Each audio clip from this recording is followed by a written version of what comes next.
Perkumpulan Masyarakat Anti Korupsi Indonesia atau MAKI mendorong Kejaksaan Agung segera menetapkan tersangka berinisial RBS sebagai aktor intelektual dalam kasus dugaan korupsi tata kelola timah di wilayah IUP PT Timah Tbk. Pasca penetapan 16 tersangka, 2 diantaranya Crazy Rich, Helena Lim, dan Harvey Muiz dalam kasus dugaan korupsi tata kelola timah. Kejaksaan Agung didesak segera menetapkan tersangka lainnya yang berinisial RBS, seorang aktor intelektual. Koordinator Masyarakat Anti Korupsi Indonesia, Boyamin Saiman, mengatakan RBS diduga adalah pihak yang mendirikan dan mendanai perusahaan-perusahaan yang diduga sebagai alat untuk melakukan korupsi tambang timah tersebut. Boyamin menilai pengusutan kasus-kasus dugaan korupsi tata kelola timah di wilayah IUP PT Timah Tbk oleh Kejaksaan Agung masih sesuai prosedur. Ia juga berharap Kejaksaan Agung dapat menjerat para pelaku dengan pasal tindak pidana pencucian uang. Saya mengharapkan kasus ini nanti juga diterapkan atau dijerat dengan pasal pencucian uang. Karena apa? Saya yakin dengan pencucian uang akan semakin terkuak siapa yang bermain di belakangnya atau aktor-aktor intelektualnya atau official benefitnya atau pengendalinya. Dan siapa yang aktor intelektualnya, ya saya sebut dalam pernyataan saya adalah RBS. Orang ini diduga yang menginisiasi pendirian perusahaan-perusahaan, yang melakukan dugaan kerjasama dengan oknum PT Timah melakukan 2 hal. 1, markup atau membengkakkan biaya smelter. Kedua, diduga mengambil konsesi tambang batu bara di lahannya PT Timah dengan secara ilegal. Jadi diduga mencuri barang milik sendiri kerjasama dengan pihak lain dan kemudian disetorkan lagi kepada PT Timah dan kemudian menjadikan dugaan-dugaan ini menjadi terjadi korupsi, yaitu markup smelter maupun dugaan dari pemanfaatan tambang ilegal di konsesi yang sebenarnya ada izin, dan itu menjadi seakan-akan barang curian menjadi. Kita ke informasi lainnya, pemirsa. Mahkamah Konstitusi akan kembali menggelar sidang perkara sengketa atau perselisihan hasil pemilihan umum hari ini. Sidang beragendakan pemeriksaan perkara dengan jadwal acara pembuktian pemohon.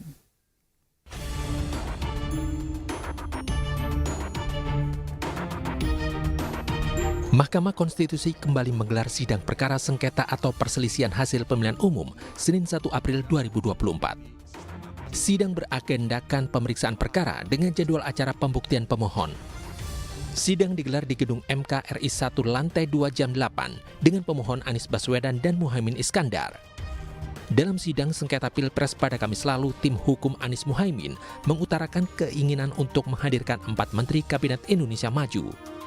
Salah satunya Menko Perekonomian Airlangga Hartarto. Namun Erlangga mengaku belum mendapatkan undangan dari MK terkait hal tersebut. Keinginan tim hukum Amin ini juga disambut oleh tim hukum pasangan Ganjar Mahfud. Sementara itu, tim hukum Prabowo Gibran permintaan menghadirkan Menteri Kabinet Indonesia Maju untuk menjadi saksi perlu dipertimbangkan kembali. Pemirsa, dalam sidang gugatan sebelumnya, calon presiden Ganjar Pranowo menyoroti proses demokrasi di pemilu 2024. Sementara calon presiden Anies Baswedan menilai Pilpres 2024 berlangsung secara curang.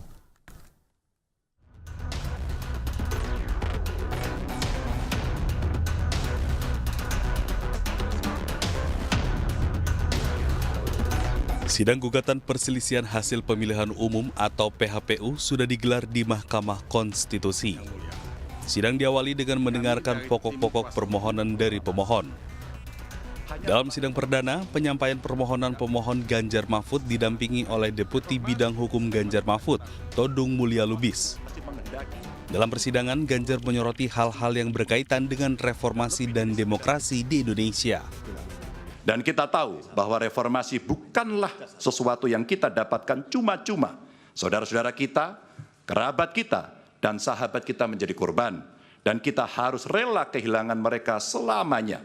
Mereka mengikhlaskan hidup mereka agar negara ini benar-benar dijalankan dengan rasa hormat yang setinggi-tingginya kepada seluruh warga negara oleh pemerintahan yang mampu memikul amanat proklamasi. Sementara itu, kubu Anies Muhaimin sebagai pemohon menyinggung berbagai persoalan di pemilu 2024. Mereka menilai Pilpres 2024 telah berlangsung secara curang.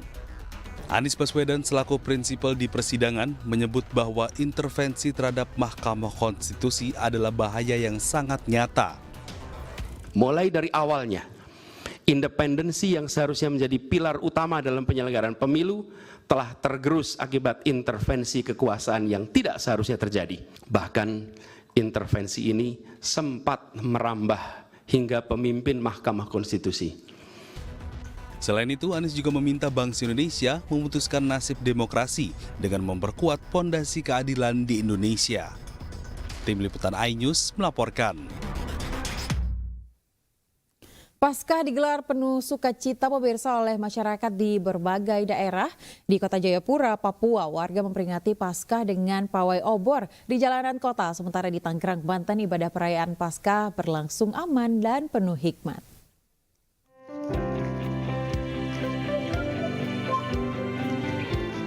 Ribuan jemaat dari berbagai gereja berjalan kaki sambil memegang obor. Mereka memutari beberapa ruas jalan yang ada di wilayah Kota Jayapura. Jemaat didominasi oleh anak-anak berjalan sambil menyanyikan lagu-lagu rohani. Setelah melakukan pawai obor sambil berkeliling, masyarakat kembali ke halaman gereja dan menyalakan api unggun sambil terus bernyanyi. Makna pawai obor ini adalah merayakan hari kemenangan, di mana umat Kristiani yang percaya akan kebangkitan Kristus bersukaria karena Tuhan Yesus telah bangkit mengalahkan maut.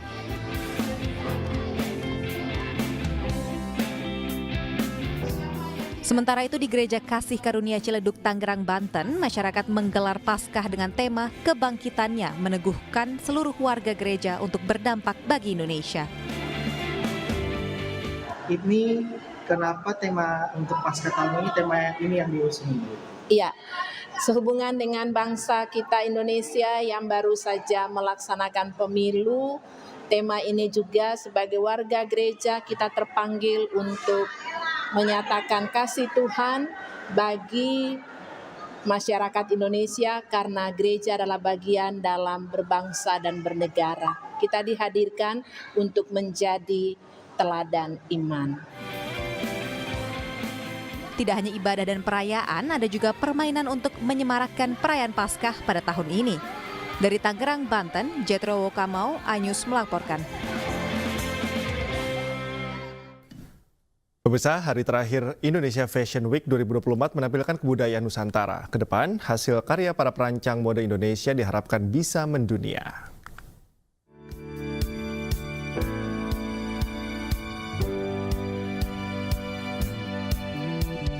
Ratusan orang ikut menyaksikan hari terakhir gelaran Indonesia Fashion Week di Jakarta Convention Center, Jakarta Pusat. Acara bertajuk Langgam Jakarta Teranyam ini turut dihadiri sejumlah pihak termasuk Menkop UKM, Teten Mas Duki, dan Direktur Utama BTN, Nixon Napitupulu. Berbagai hiburan turut mewarnai hari terakhir Indonesia Fashion Week. Mulai dari tarian Nusantara dan sesi catwalk menggunakan busana Nusantara. Berkat kolaborasi antara Asosiasi Perancang dan Pengusaha Mode Indonesia dan BTN Prioritas, Indonesia Fashion Week sukses menampilkan hasil karya fashion lebih dari 300 desainer. Kehadiran BTN Prioritas sebagai sponsor di Indonesia Fashion Week merupakan bentuk dukungan terhadap perkembangan industri fashion Indonesia. Ini acaranya besar, bagus, dan benar-benar mendorong ekonomi domestik gitu ya. Jadi kita ikut berpartisipasi untuk mendorong juga tumbuhnya busana kain-kain Indonesia untuk bisa lebih going global, digemari, dan sangat kuat di Indonesia.